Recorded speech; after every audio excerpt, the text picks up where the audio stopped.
Hey guys, I hope everyone is doing fine. And today I'll discuss this problem, watching CPL from Codechef January long challenge. This is a problem. I'll provide the link to the problem statement. You can read it. Okay. So let me explain what the question asks. So it asks that there are two people, Mike and Tracy. They want to see a match, but unfortunately, they are outside the stadium and they cannot see the match. So, the stadium is surrounded by a wall of height k, and they are planning to see the match by building two towers, one for each of them, so that they can climb on that tower and see the match here. Okay, so how are they going to do it? So they have n number of boxes. The boxes have certain different heights. So there are n number of boxes. Now they can stack these boxes on top of each other so that the tower is built. Now the condition for the tower is, let's say I'm building tower T1 and T2.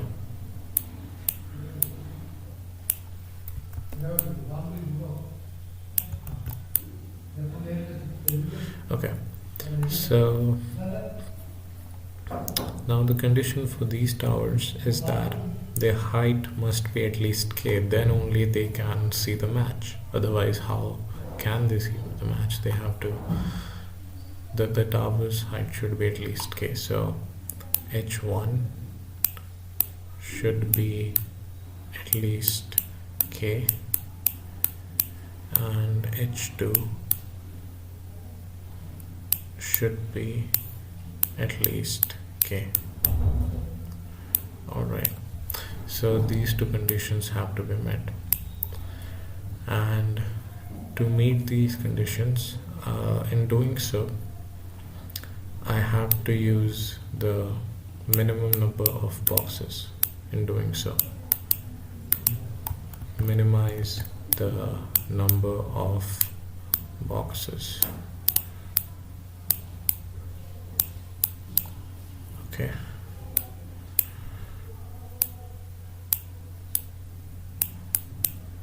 So the first thought that came to my mind was, I have the boxes. Now what I can do, I can go over each box and I can either choose this box. So let's say tower 1 and tower 2. Yes, so I can either choose this box and put it in tower 1, right? Or I can either put this box in tower 2, or I can put this box in tower 2. But there is a third scenario. I can entirely skip this box and move over to the next box. So here, this seems like dynamic programming. So there are three things which we have to keep in mind. The first is index, that is on which box I'm currently at, and height 1. What is the height of tower 1? And height 2. What is the height of tower 2? So these are the three things that I have to keep in mind.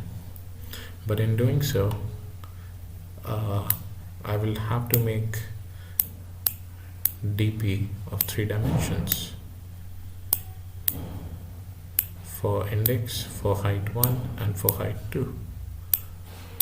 But the constraints don't allow us to do it, because you can see here n is up till 4000, and the maximum height of stadium is also up till 4000.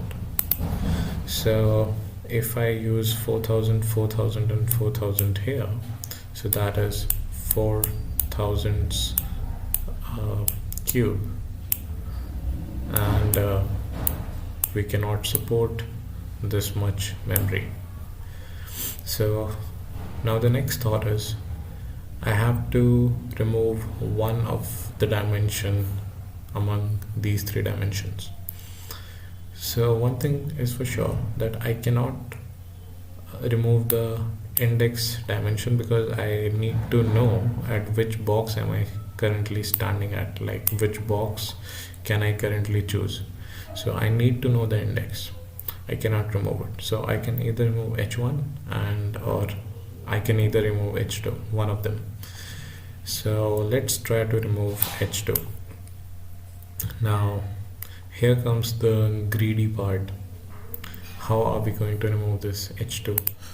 So the greedy part is we can sort the array of boxes by their heights in decreasing order, which means the box with the greatest height comes first, then the box with smaller heights comes next.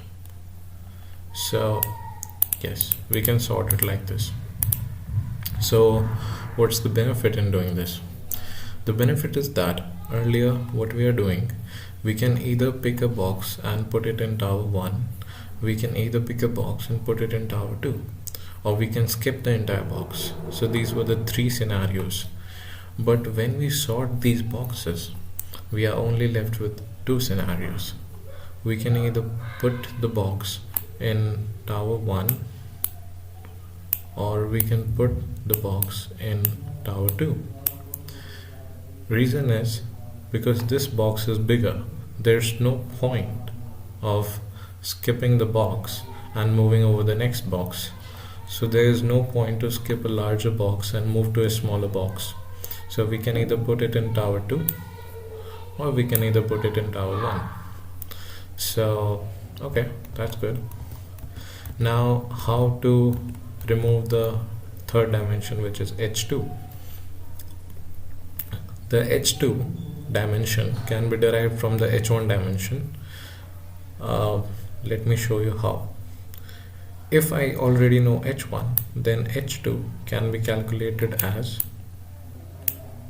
you can play the video at 1.5x speed. So yes, I can calculate h2 as sum minus h1. Now what is sum? Sum is the sum of heights of boxes till idx, this idx point. So if I'm on the third box, then the height of two boxes is this, right? And suppose this is of height 7, this is of height 4, and this is of height 3. So, and suppose I put this box in h1 in the first place, I put this box in the second place, right? So at this point I want to know what is the height of h2. So it is nothing but 7 plus 4, the total height of boxes, minus h1, which is nothing but 7. So I found the height h2. So that's how h2 can be derived from h1. So that's how we'll remove the third dimension h2. So I'll now show you the code. So this is the code. So at first we are okay, so n and k are global, so I'm getting the number of boxes and the height of the wall of the stadium, k. and then I'm initializing my DP array with -1. This is my DP array, so I'm initializing it with -1, and now I'm entering the boxes, height of boxes, and then I'm sorting them in decreasing order. So that's why I'm using the greater int comparator. Now to find the answer, I have returned this solve function. I'm using dynamic programming. So this is the greedy part where we are sorting the boxes in decreasing order, and this is the dynamic programming part, the solve function. So the solve function takes the index of the box that I'm currently at and height 1 and the sum of height of all the boxes till index. Okay, so at first I derive h2 from h1, which is sum minus h1, and then I check if height. Okay, so this method is returning me the minimum number of boxes that I would need to achieve my condition. Okay, so if height of h1 is greater than equal to k and height of h2 is also greater than equals to k, then we don't need any more boxes, and I return 0 from here. So the next condition is if all the boxes have been used. Okay, so if all the boxes have been used, then I check if the condition is met. If it is met, then I don't need any more boxes. But if I have used all the boxes and still the condition is not being met, then I'm returning infinity. Why I'm returning infinity? Okay, so the infinity I have defined as 10 raised to power 13. Now why I'm returning infinity is because I have to minimize the number of boxes, not maximize it. So that's why I'm returning a larger value. And then I see if this state is already calculated. If the current state is already calculated, then I return that answer from this state. So this is, I'm avoiding overlapping subproblems to be recalculated. So let's define answer as infinity, and I can put the current box in tower 1 if and only if the height of h1 tower 1 is less than k. Then I can write, I put one box and then I solve for the part for the next part. So I increase the height of current tower and I also add the box to sum. And similarly, the second condition is if height of tower 2 is less than k, then I can find the minimum of these two conditions. So answer is minimum of answer itself, or I add the box to tower 2 and then I solve for the remaining part. So then I save my solution in the DP array, and this at the end I'll find the minimum number of boxes. Now there might be a case where we don't have sufficient number of boxes. In that case I have to print -1, that I don't have sufficient number of boxes to fill the condition. So here what I see is I call the solve function, and if answer is greater than equals to infinity, I print -1. Otherwise I have got my answer, which is the minimum number of boxes to be used to meet the condition. Okay, so that's it. I'll also provide a link to the solution. Okay, so that's it, and you can give your feedback in the comments. All right, bye.